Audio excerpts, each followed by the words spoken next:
the Atrium on your Packer Link Up. Today is Saturday, October 11th, and we are talking about a big Seahawks game coming up tomorrow. This is the preview for that game. There's some news in Packerland. The first, a little bit iffy. Justin Harrell has been cleared to play. He was on the PUP list.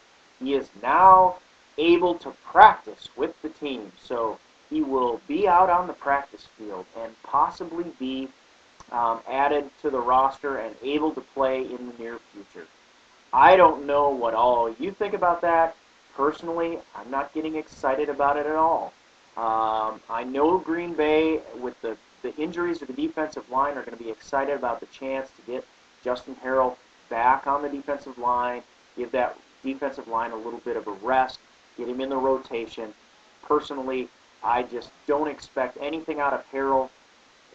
A lot of potential, kind of like a Deshaun Wynn. He's got all the potential in the world, has shown absolutely nothing of it. Deshaun Wynn is the other item of news. Signed to the Packers today because Craig Lumpkin was put on IR. So Lumpkin is out for the year. We had a lot of excitement over him. He looked really good, and sorry to see his season come to an end. Deshaun Wynn, it's nice to have him and be able to sign him back. But Deshaun Wynn, other than a 100-yard game with a touchdown against the Giants early last year, has just not seemed to be a Packer person, I guess. I hate to think I would ever use that term. But he just is not on the field. He lets little injuries bother him, and was cut, signed to the practice squad, and is now back on the team. But, welcome back, Deshaun. I hope this time you make an preview. Let the rankings for Seattle. Seattle is ranked 18th in points scored with 20.8, 22nd in yards gained with 299.2, 28th in pass yards, 156 yards.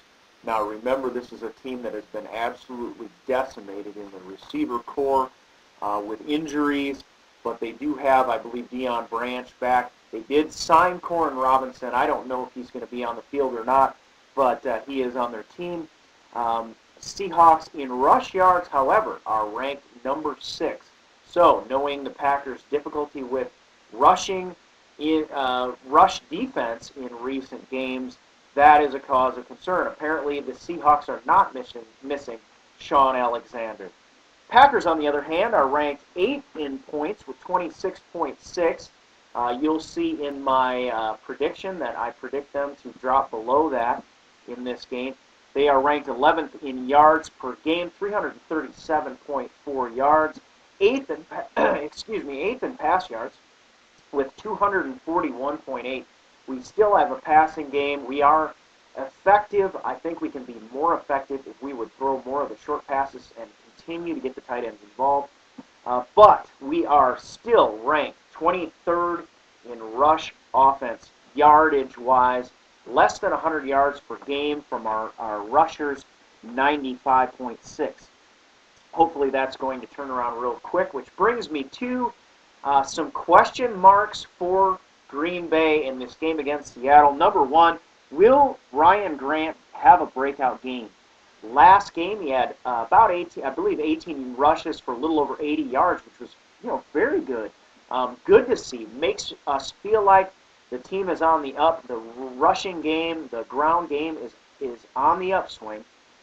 But we do want to see Ryan Grant have that 100-yard game and get that big touchdown. He's been stymied so far. Get that big run, have a 100-yard gain, get in the end zone. That's what we need out of Ryan Grant. Hopefully that will happen this weekend, tomorrow as a matter of fact. Number 2, will the Pack finally have their bounce-back game? Green Bay, for about 3 weeks since the Dallas game, I've been saying Green Bay is going to bounce back and just level somebody. Has not happened as of yet. Will it be the Seahawks? I am going to say I don't know because I have given up. I don't want to predict it anymore. And so we will just leave it as a question for right now. Number 3, will the defense figure it out? Will our defensive coordinator and the defensive players figure out how to play hard without overplaying and do their jobs well and get the win. We've got some great players on our defense, and I just think